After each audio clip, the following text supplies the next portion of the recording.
So we're going to be taking digital note cards for our no paper research paper, and I'm going to cover Evernote and Google presentations. So right here we have the Evernote website, which is evernote.com, and Evernote is a product that you can install on your computer, you can use on the web, or you can get an app on your iPad, iPod, or cell phone in order to use it. And the great thing about it is it syncs it all together. So if you type something on your computer, you can pull it up on your iPad. If you type something on your cell phone, you can pull it up on your computer. You can use the web version of it, or you can use the product version of it. Some of the laptops, many of the laptops I believe at school actually have it installed on there already. But even if they don't, you can use the web version of it. You can install it on your home computer, or you can use the web version of it on your home computer. You could use it on your iPad with the free Evernote app. The account is free to set up, and it's a great product for keeping your notes organized and accessible everywhere you need them.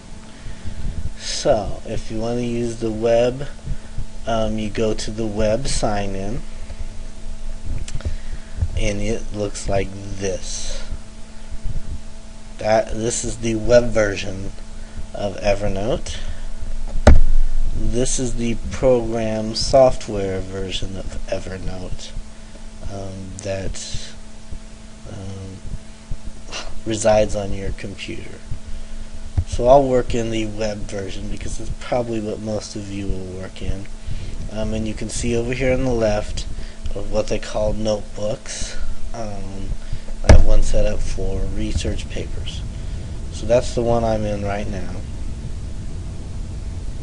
is research papers. So here's how I've set up these are sample research paper note cards that you could use. So here's the first one, and I called it Source A, York's Adventures. And I named it York's Adventures because it's based off the title. And I made a bibliography card of Source A, and this is an MLA format. That is MLA format for the note card, so then I have my source already formatted for MLA. I can just transfer that directly to my bibliography. And I've called it Source A. So then information I obtained from Source A. Source A1 is about the Ballard camera that they used to find the Titanic. And that is on pages 202 to 204 of Source A, which is the book York's Adventures with the Titanic. Then I made A2 is another piece of information from page 120, and it says something about the lifeboat capacity of the passengers, and how many passengers were able to use the lifeboats, things like that. And then my source A3, all my A sources go to York's Adventures, talks about the accommodations, and I put that's page 43. So that's how you would organize those notes. So let me show you how to create a note card like that. So I found some more information, and I'm just going to make this up off the top of my head. So I click New Note, and I'm going to title it A4 Cold Water. Then I move down into, I could put a URL or a website here to help link my information to a website, but since I got this from a book, and then I'll say A4. The water was 20 below when they sank. I don't know if that's true or not, but I'm just saying that.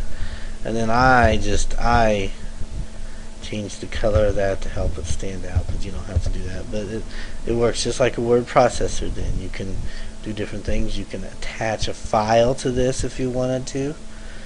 Maybe a photograph that you had that you wanted to add to it. Okay, and so that's the source.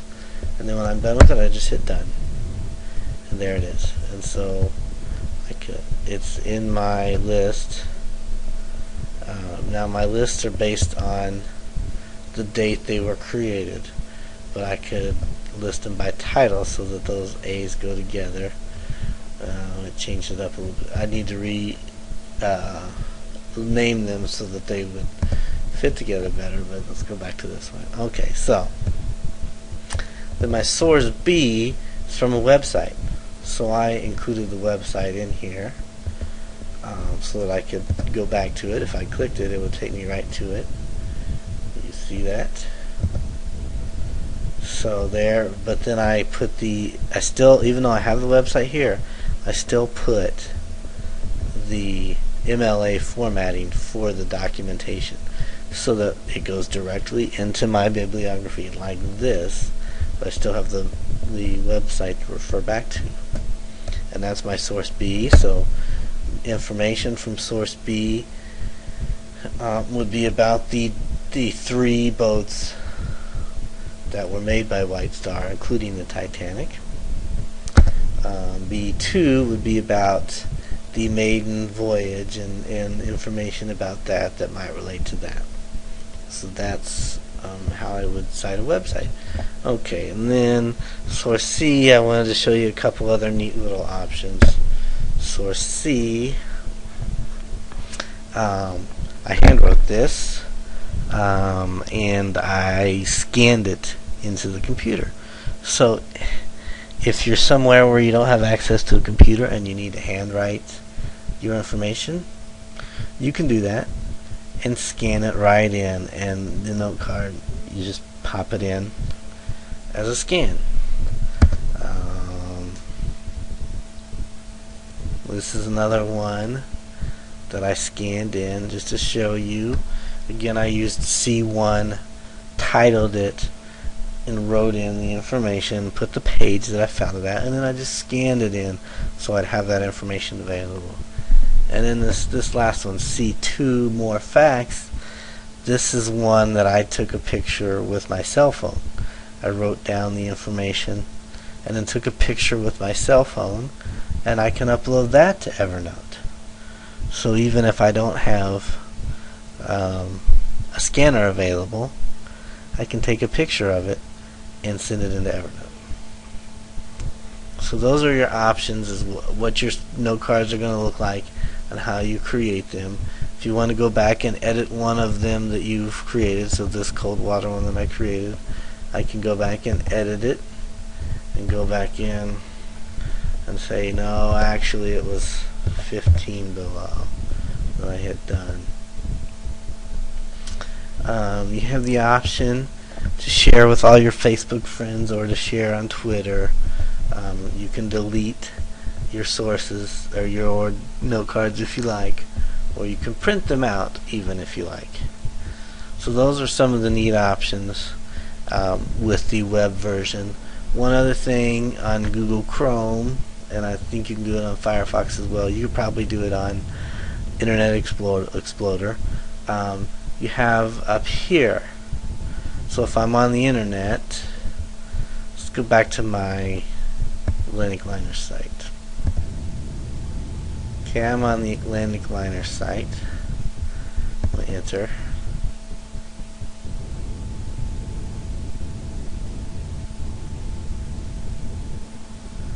And if I have some information I want to take over at Evernote, I can click on my little Evernote elephant icon, and that puts that into Evernote.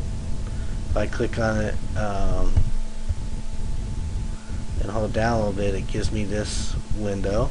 I can tell it where to put it.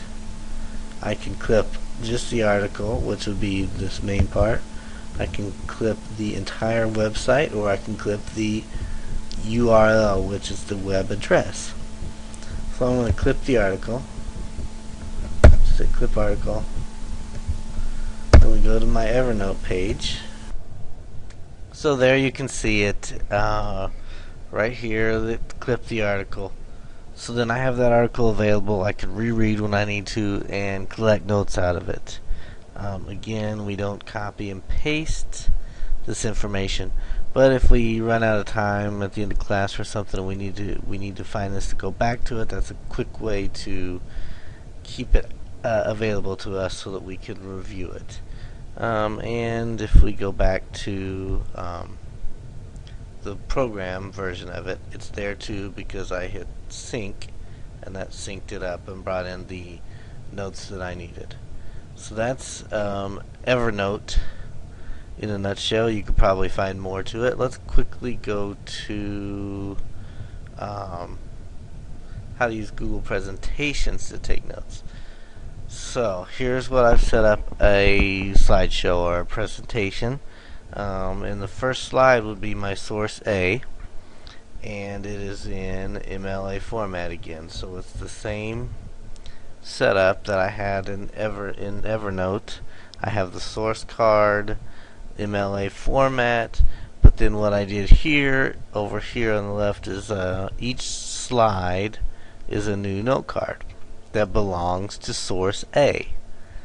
So I just put those same sources in, and you can see they all belong to source A, and so I would have a separate presentation for each one of my sources, and that's how I would keep them organized and keep them together.